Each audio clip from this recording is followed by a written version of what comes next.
Your wire dear bye. Yeah, what's the right? What's the real tell you know bye. She has she might not same as she has no same as time. Yeah, I got some.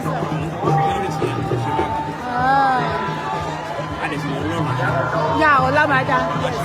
Where guy to Lolo? Ola crowd ni over very stylish. Ini gan ni aya wọn máa gbọ́ lẹ́yìn torí èní ni Buhari sọ̀rọ̀ èyí gan ló máa ní ìfẹ́. Ó dẹ̀ ẹ́ka máa ń lọ báyìí. A ṣe for today kàdé kó dàgbà kákó máa gbàgbé lọ́lé àbí lẹ́yìn for today ni.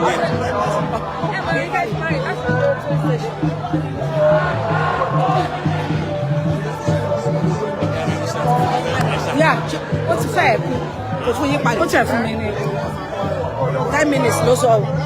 Tí mi ò bá bẹ́ẹ̀ mo ní láti máa bẹ̀rẹ̀ tábàdẹ̀ fún aṣọ pé ní láti sọ fún I know. Ṣé ń lọ sí embassy? Wọ́n là ń lọ sí embassy. Ṣé ń fẹ́ lọ sí embassy? I don't know. Ẹ jẹ́ ká lọ òwe. Kò sí nǹkan tó máa ṣe fún wa. Oh no, ẹ̀rù wọn ò sí ẹ̀ta mi. Ó kàn sí ń dọwọ́ ààrẹ. Ó ti rẹ̀ yàn á jẹun. Wọ́n ló ń jẹ òtí rẹ̀ jù. Ẹni tó yẹ kókó oúnjẹ wá ṣe bí. After one. After one. Ká kúkú yí sáwẹ̀. Òun náà ni.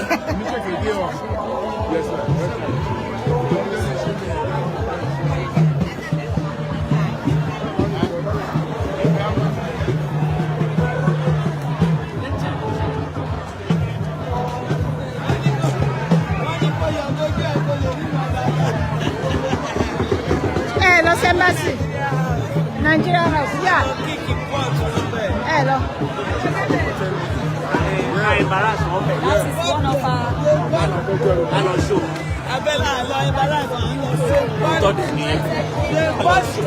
Hello show wọn.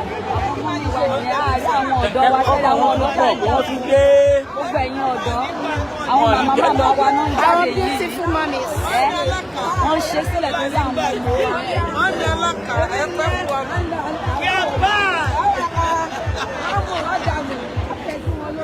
Bẹ́ẹ̀.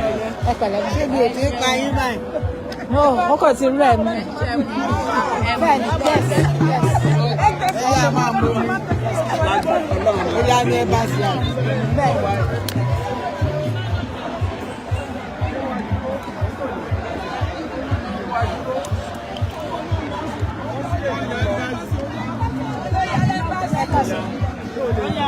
Ada kẹ́nìkan máa mú nǹkan bí irin dání ṣáà o. Nàìjíríà ló wà. Ibi ló wà kò ní irin kẹ̀. Rárá. Irin. Ẹyọ lè lọ àjọlọ lánàá. Bí ọmọ mú ni dání. Bí kankan tó máa jẹ bí irin máa gbà á lẹ̀. Ó yẹ ká jó lọ ni. Ká máa jó ni. Ó wà ìwà ìyàwó.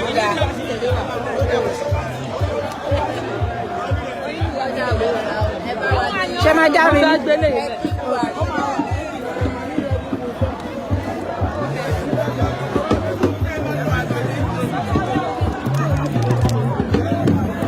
Going to the embassy. That's embassy.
charge ẹ̀gbọ́n lọ́wọ́ báyìí ẹ ṣe mọ́.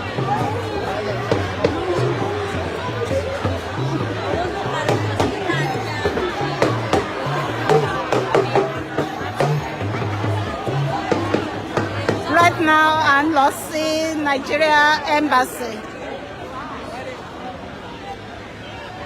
Yoruba Nation declaration now. Declaration now. Now, Yoruba Nation. Now.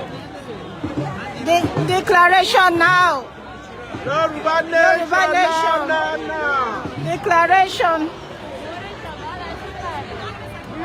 Yoruba Nation. Now. Thank you. Yoruba Nation. Now. Declaration now. Now. Recognition now.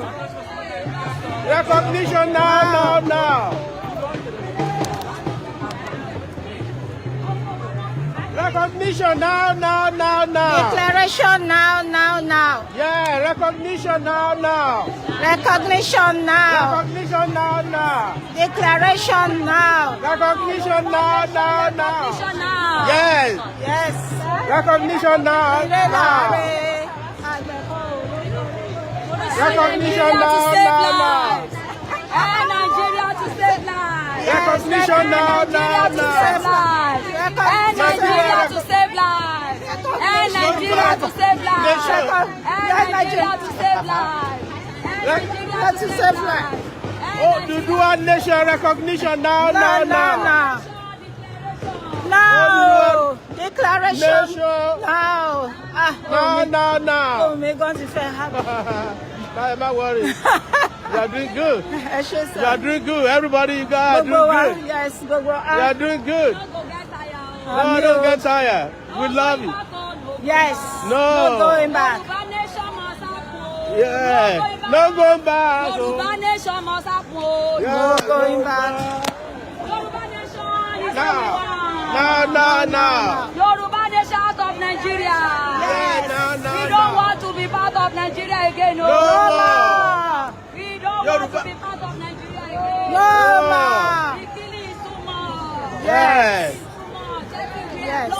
Bloodshed.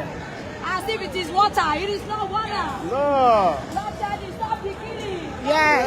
Yoruba nation. Now. Nation is what we want. Yeah. Now.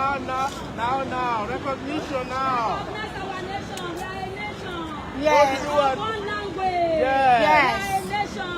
Yes. Of one tribe. We are a nation of one culture. Yes. Yoruba nation now. Now. Yoruba nation. Recognition now. Southwest of Nigeria. Recognition We now. are being killed every day. We Yeah. are being destroyed every day. Declaration now. There's hunger in our land. There's no Recognition justice. now. No justice. No Recognition peace.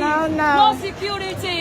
We want to come out of Nigeria. Recognition We are Yes. good people. Yoruba We are good people. assets. We are cultured people. Yes. We are educated Right. people. Yes. But they are killing We us are every going to day. the- Yes. Yes. President is doing nothing. We want to come out of Nigeria. Yeah. And Nigeria Now. to save lives.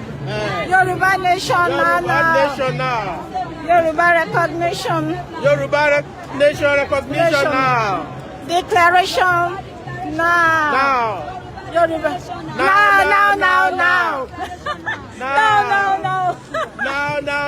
No. Yoruba declaration now. Now. Yoruba declaration now. Yoruba declaration now. Now. Yoruba declaration now. Now. Yoruba declaration now. Now.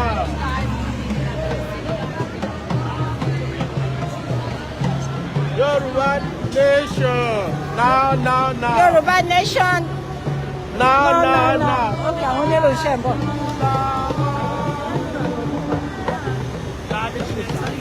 Wọ́n ní gbogbo wa.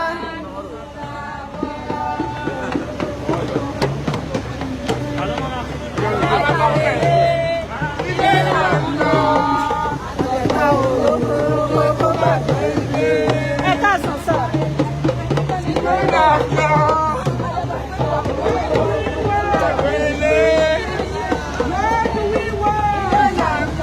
End Nigeria. We are going to end Nigeria. End Nigeria. Let's go. Yoruba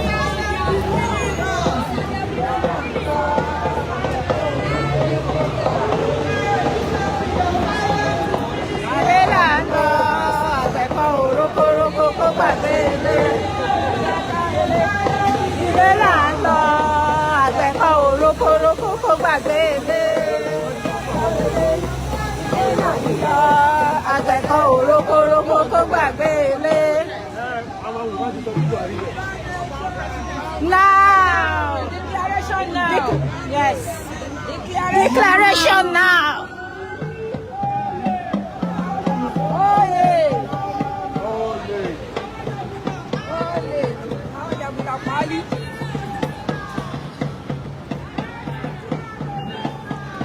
Ibo ni embassy wà gan? Ibo ló? Help Nigeria to save life. Yes. Help Nigeria to save life. Yoruba Nation Declaration now. Yoruba Nation Declaration now. Yoruba Nation recognition now. Yoruba Nation Declaration now. Help Nigeria to save life. Right now, I'm lọ sí Nigeria Embassy.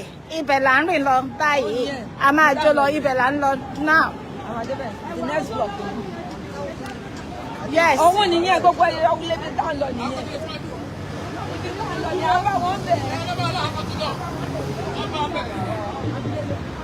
A máa débẹ̀. Sherry.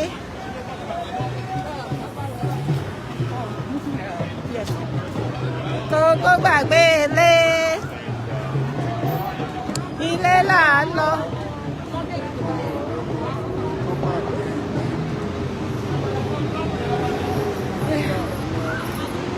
Oh my goodness.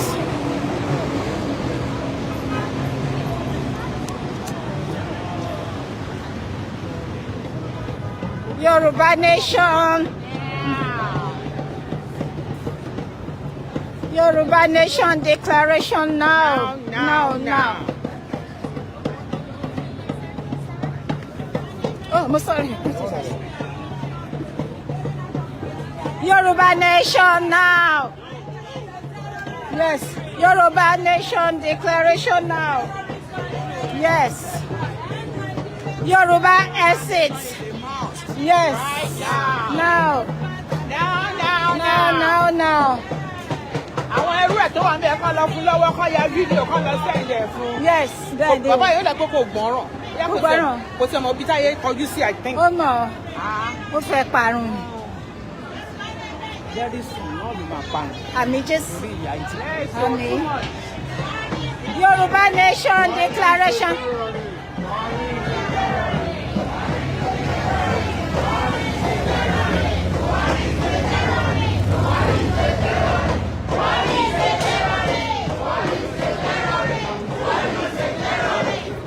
A ti dùn níwájú Nigeria Embassy. Terrorist! Paris is terrorist! Ẹ jẹ́ máa sọ pé. Paris is assassin!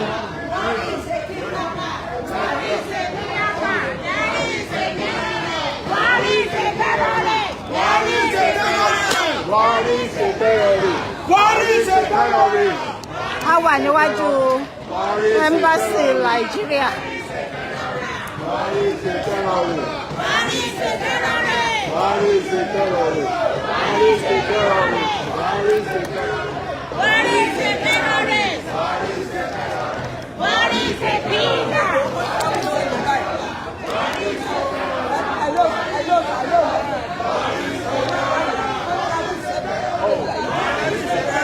Guys, one side, please, come up here.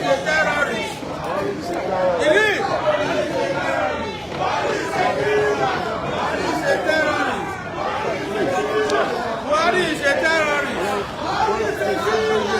What is a terrorist? What is a killer? What is a terrorist? No. What is a terrorist? What is a terrorist? What is a killer? What is a terrorist? No.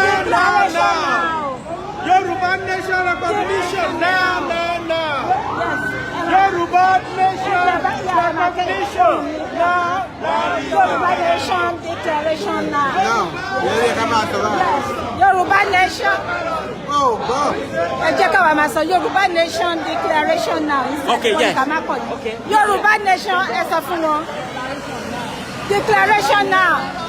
Yoruba Nation Declaration now. Nípa tí wọ́n ní ká sọ nìyẹn. Yoruba Nation. Declare. Yoruba Nation Declaration now. Yoruba Nation Declaration now. Yoruba Nation Declaration now. Yoruba Nation Declaration now. Yoruba Nation recognition now. Ole, ole, ole. I think that's better.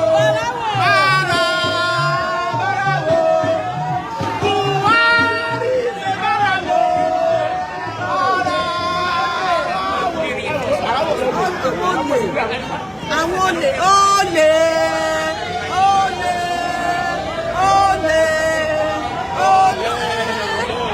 orin kan wà ìyẹn ta ló rìkọ́dì wa ó rìkọ́dì wa tẹ́tẹ́ èmi náà rìkọ́dì àrìkọ́dì olè ẹ máa rìkọ́dì wa olè gbogbo Ọ̀ṣínbàjò Tinubu Yoruba Nation Declaration now. Yoruba Nation Declaration now. Yoruba Nation, no going back. No going back. God will pay you guys back. Divide Nigeria. Declaration now.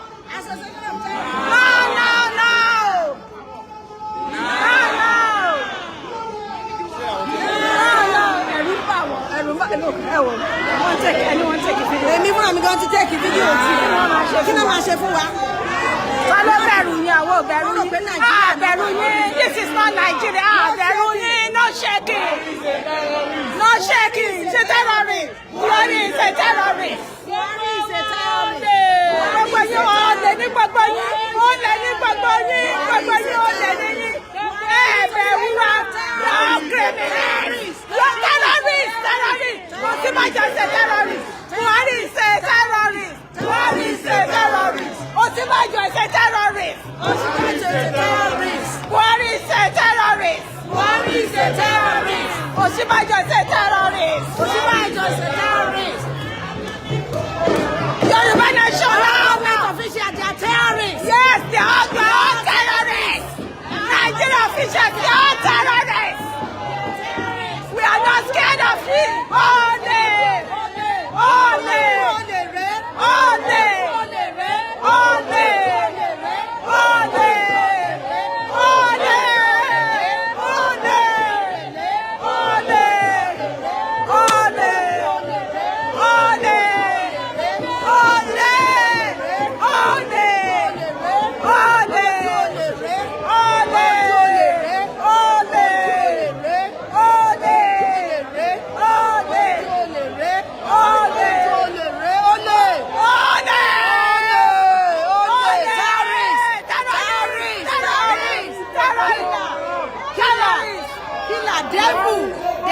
All of them are devil. They are devil. Yoruba Nation now. Boko Haram. Yoruba Nation now. Boko Haram. God is a terrorist. God will punish all of you. Someone is a terrorist.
Okay.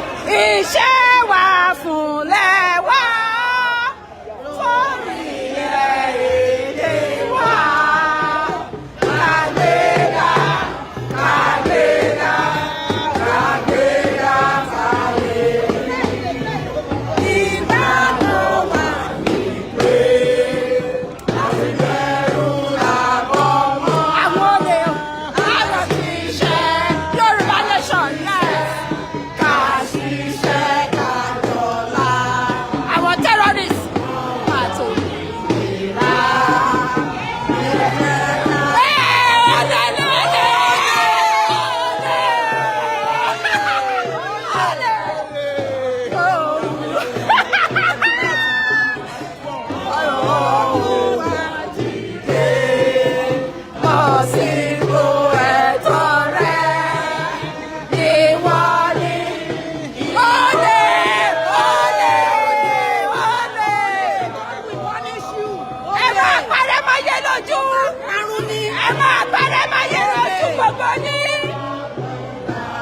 Ẹ̀yin ọmọ àlè gbogbo wọ̀nyí.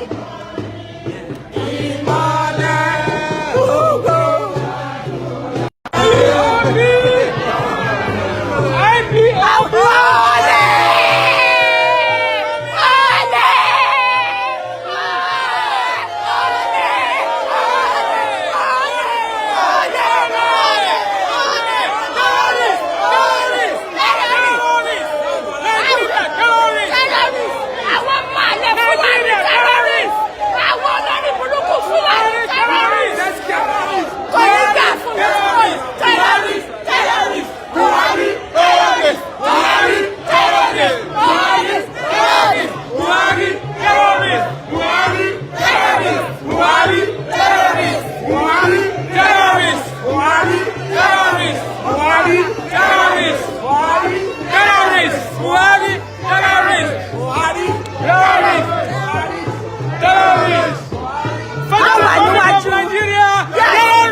Níwájú Nigeria embassy ní New York.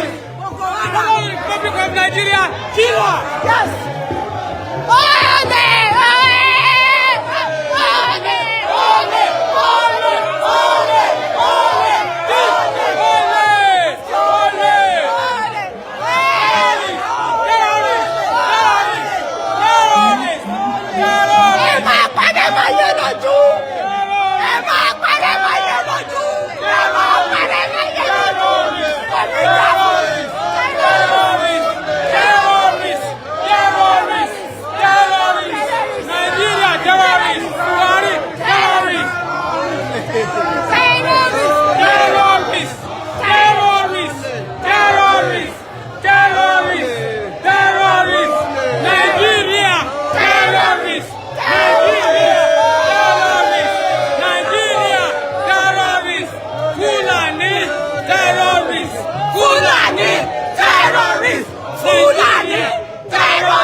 Is another savior.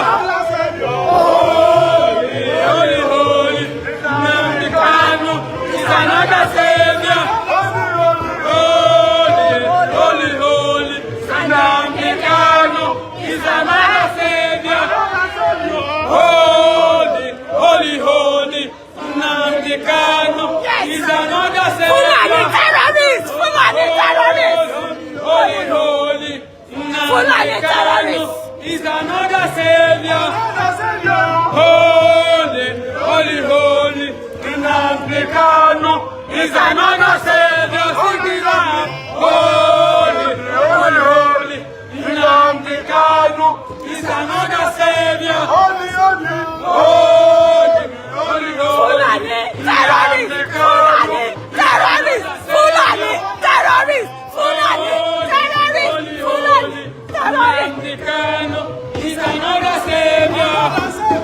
Holy, holy, Nnamdi Kanu is another savior. Holy, holy, Ole! Ole! Ole!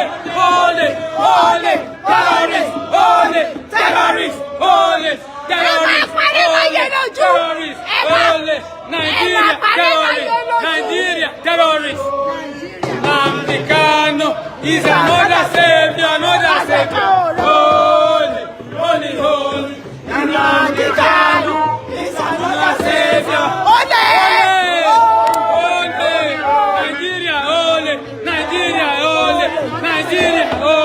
Nigeria, terrorists. Nigeria, terrorists. Nigeria to save life. Nigeria to save life. Nigeria to save life. Nigeria to save life.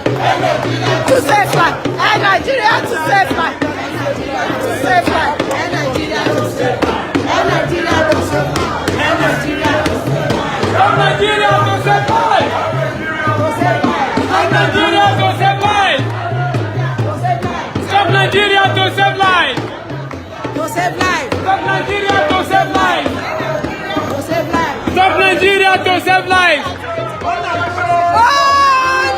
Nigeria terrorists. Nigeria terrorists. Fulani terrorists. Nigeria terrorists. Nigeria terrorists. Fulani. Gamburu bravo. Gambarao. Gambarao. Gambarao. Gambarao.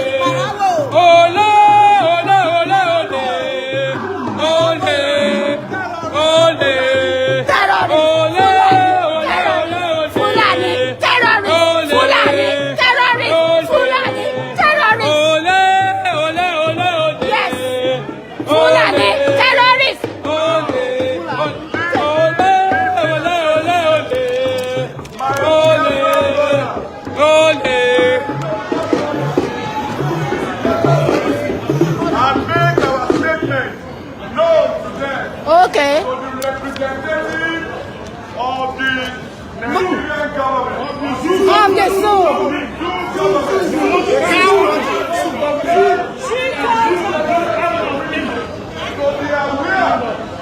Eru. is a crime free. Yes. Yes. He's a lawyer. That are from, from Nigeria, for over percent are so that everything is well in Nigeria. It is a lie. And as I talk to you, One take picture wa. One take picture wa. One record wa. Ole, who cares? Kò ní jà fún yín. Ní jẹ́rẹ́. Ọlọ́wọ́ apányirun. Ẹ̀yin ọmọ àlè olórí burúkú. Ẹ take fídíò wa. Àwa náà ní ti yín. Kò ní jà fún gbogbo yín. You think he's gonna come and kill us? Ẹ má dẹ́rù bà wá. Kò ní jà fún yín. Ẹ má dẹ́rù bà wá mọ́.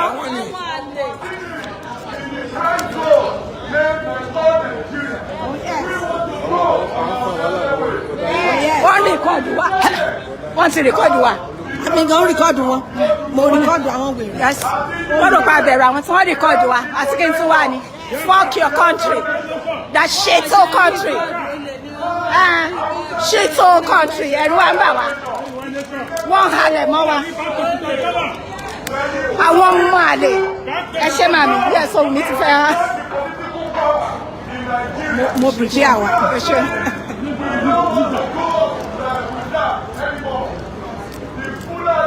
Yeah, one take a picture wa. One take a way. Oh yeah, I take it.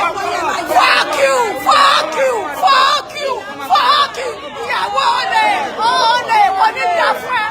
oni jafwe, oni shere. Wa pare, ma ye noju.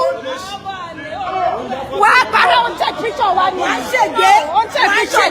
Wa shege, tomo. Wa shege. Awa na ni aberu. Má bọ̀ wá. Jáde síta kò ní já fún ẹ. Má bọ̀ wá. Tó bá yẹ pé wọ́n ń pààyàn. Má bọ̀. Ó máa pariwo. Ó ní jèrè. Pàtì ẹ jẹ́. Ó ní jèrè. Ó ní jèrè. Iṣẹ́ ọwọ́ wo ló ń lò? Ó yẹ kó wọ́ta ni kó wá rí kọ́. Má fún yín. Ìgbé rárá. Là ṣàǹgbẹ̀rù rẹ̀. Wà á parẹ́ má yẹ lójú.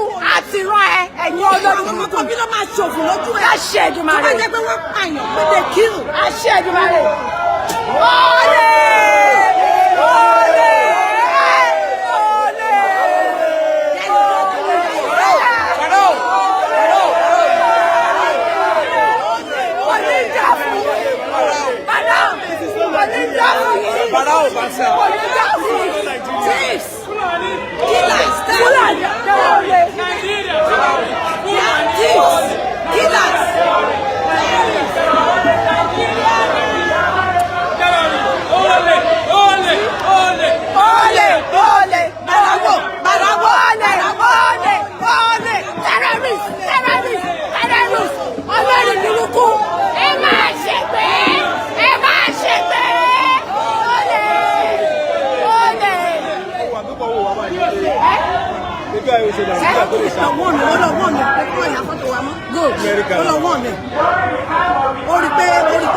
Yes.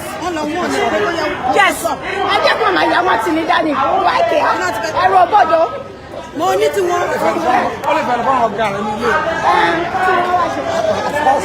Ní já fún wọn.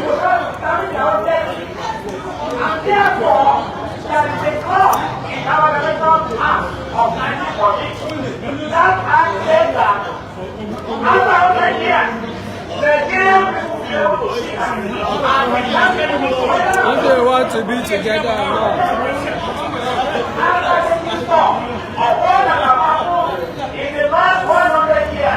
Right now, I wà ní Nigeria Embassy ní New York láti lọ rí àwọn olè náà, àwọn terrorists, àwọn lálọ́rí, yes, àwọn olè, wọ́n wá take pictures wa, wọ́n dẹ́rù bà wá. Nigeria is a terrorist. Nigeria is a terrorist country. We want our Yoruba nation recognition now. Yes. Àwọn ò ṣe mọ́. Yoruba, we are exiting Nigeria.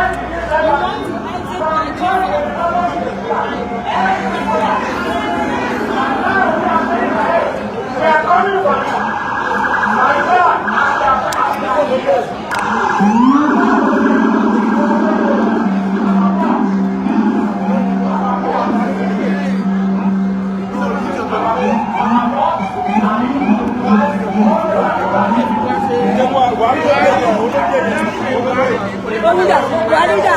Owuda, ṣé Buhari ni?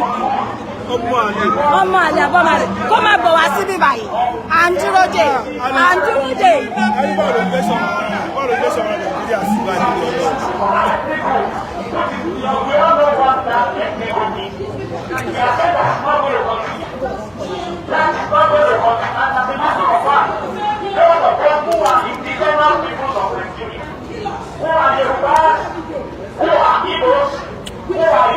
Look at them. Look at them. Look at them. Wọ́n wà níbẹ̀.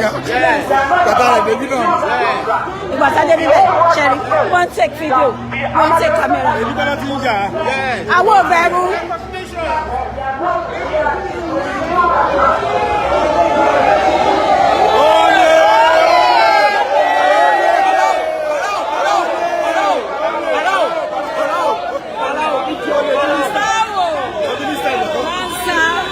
Nigeria olè. Barao. Àwọn ti dáhùn lọ́wọ́ Amẹ́ríkà. Àwọn ti dáhùn lọ́wọ́ Amẹ́ríkà.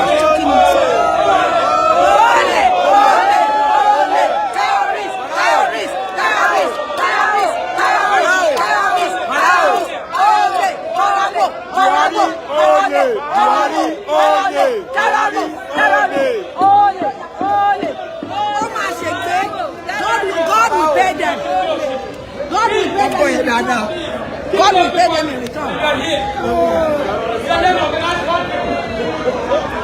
People are dying every day in Nigeria. All your children will know. You will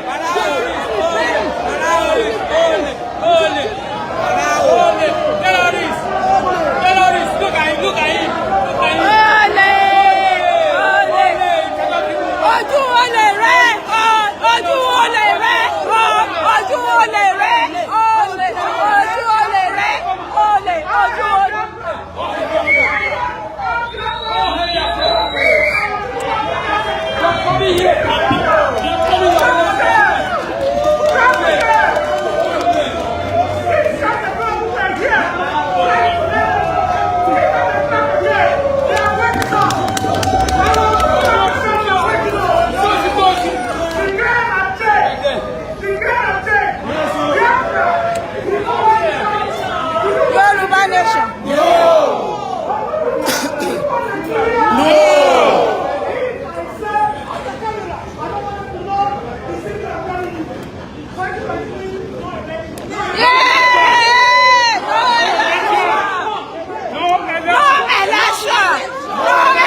ẹsẹ̀ wọn kà sí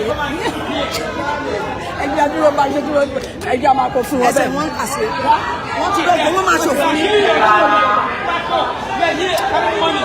mi ò sọ̀rọ̀ kọ́kọ́ mi fẹ́ gbọ́ wọn. ìgbé rárá ìgbé rárá ìgbé rárá ìgbé rárá ìgbé rárá ìgbé rárá ìgbé rárá ìgbé rárá.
Yes. Yes. But to the surprise, they sold the food out to the foreign land in a cheap price and deceived the nation that they sold it in a cheap price and buying the care for the foreign land again. Is that what they say? Is that what they wonder? Is that what they wonder? Canada has a larger fisherman in Europe. Nigeria has a second largest fisherman in Europe. But today, the fishermen was abandoned. And this is a country that goes to China for common money. They will go to China for speed. They will go to America for common money. And they use this money for their weather. They are using this money for killing women. They are using this money for violation. They are using this money for buying data, for killing our people, for killing our people. This is a country that does not like it. When you talk, continue. This is a country that will always keep kidnapping. This is a country that's supposed to kidnapping. Ole! Ole! Look at him! Ole! Sikla! Ole! Ole! Sikla! Ole!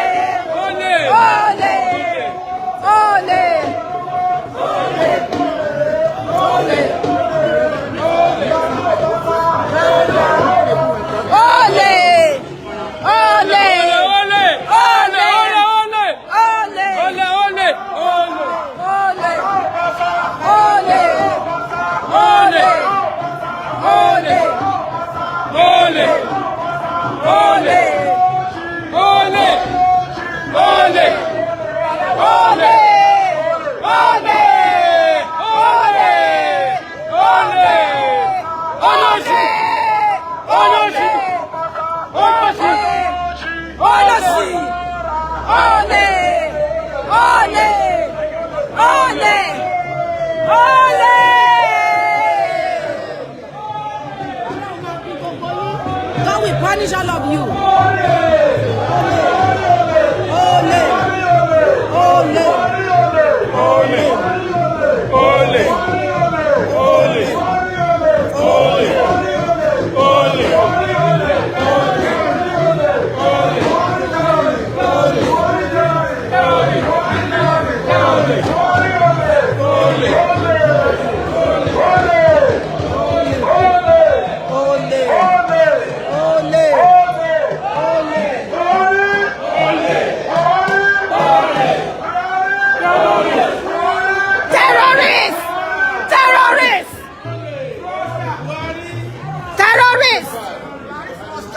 Buhari fraudster! Buhari terrorist!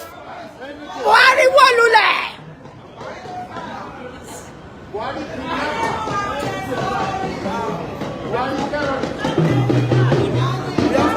Yes,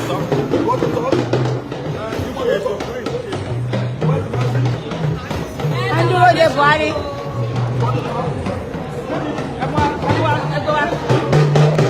Thank you. Buhari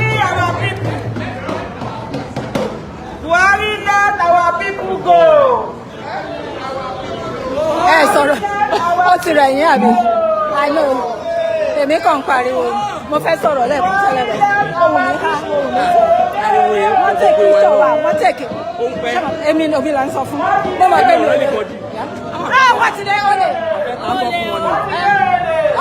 àwọn kan lélẹ̀. a fẹ́ ta tán fún wọn ní ìlú rẹ̀ nìkan tó ń ṣe. èmi là ń sọ fún Ọlọ́run máa declare Yorùbá nation. agbára Ọlọ́run bí wọ́n fẹ́ bí wọ́n Yorùbá nation olè.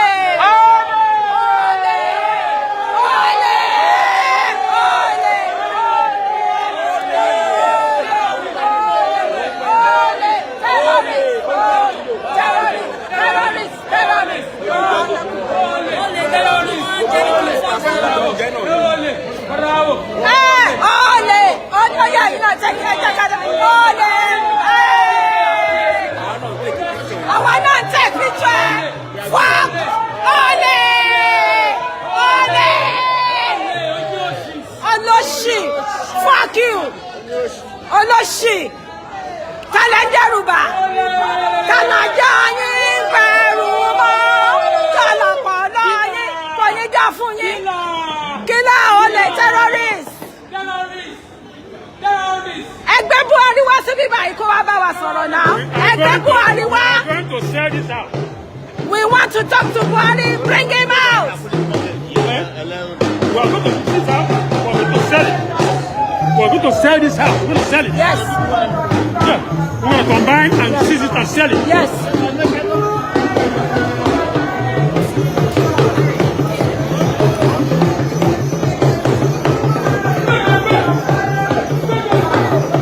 What's in the?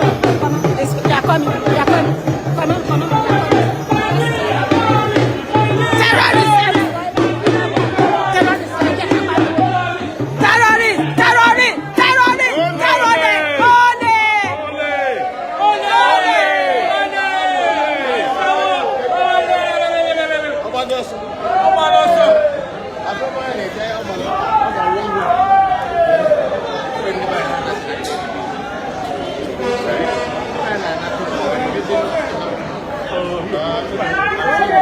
Kí la wí sà?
Wọ́n take picture wa wọ́n take àwọn hàlẹ̀. Wọ́n security yẹn ti lọ sọ fún kò wọ́n ní wọ́n pé kí ló ń take picture of. Very good. Wọ́n rò pé rúùn bá wà ní. Ṣé wọ́n ta ló máa dé lóyún ní sáwọ́ lọ́bẹ̀ kan rè ó dìgbà tá a bá gba nation sí wa. Abájá ẹjọ́ kò sí nǹkan tó yẹ wọ́n máa ṣe àwọn olórí burúkú. Àbẹ̀rù yín náà. Àwọn ọmọ àlè. So kí la máa ṣe what is next now?